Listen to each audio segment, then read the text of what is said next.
Nova Manhã. Giro Mundo. Bom, e vamos saber sobre os destaques internacionais. Camilo Mota está com a gente aqui. E um desses casos é simplesmente de um avião que capotou no Canadá. Uma imagem também impressionante, não, Camilo? Impressionante, Michele. Aliás, né, um tipo de acidente que tem se tornado, infelizmente, um pouco mais frequente ali ultimamente. Um avião da Delta com 80 pessoas a bordo capotou aí ao pousar no aeroporto de Toronto, no Canadá. 15 pessoas ficaram feridas. Uma criança foi retirada de helicóptero do local. A gente tem as imagens aí, um avião de cabeça para baixo, né, literalmente ali na pista. Algumas pessoas em volta e também muita fumaça, mas felizmente foram só feridos, né, Michele, nesse caso. A aeronave modelo Mitsubishi vinha de Minneapolis, nos Estados Unidos, e era operada pela Endeavour Air, subsidiária da Delta. As causas desse acidente ainda são investigadas, Michele. Parece até, sabe aqueles aviões de brinquedinho, quando você vai brincar assim, aí você vira ele assim, é essa sensação que você tem quando você vê, mas aí você vê que é de verdade e a situação fica pesada, principalmente num ambiente em que a gente está, em uma fase que a gente está com tantos acidentes aéreos.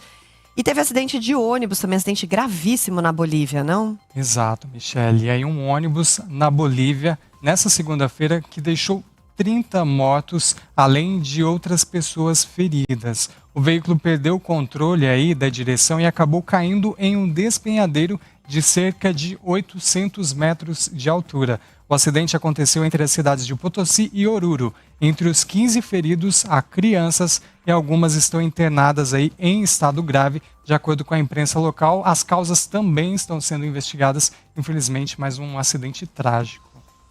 Bom, e ainda nos destaques internacionais, a situação humanitária no Sudão foi motivo de alerta pela ONU? Exatamente. O secretário-geral das Nações Unidas, Antônio Guterres, fez aí um apelo urgente à comunidade internacional sudanenses, aliás, para ajuda aí de nações que apoiem os sudaneses. Desde 2023, o país vive uma crise humanitária de proporções catastróficas, aí, segundo o secretário-geral, e aí há uma disputa, rivalidade entre lideranças militares e grupos paramilitares também que disputam o governo local. Nesta semana, a entidade deve lançar um plano humanitário de 6 bilhões de dólares para ajudar aí os sudaneses que ainda estão no território e famílias refugiadas em países vizinhos. A organização alerta que mais de 3,5 milhões de pessoas fugiram do Sudão e outros milhões foram deslocados internamente por causa desse conflito. E na sexta, durante a cúpula da União Africana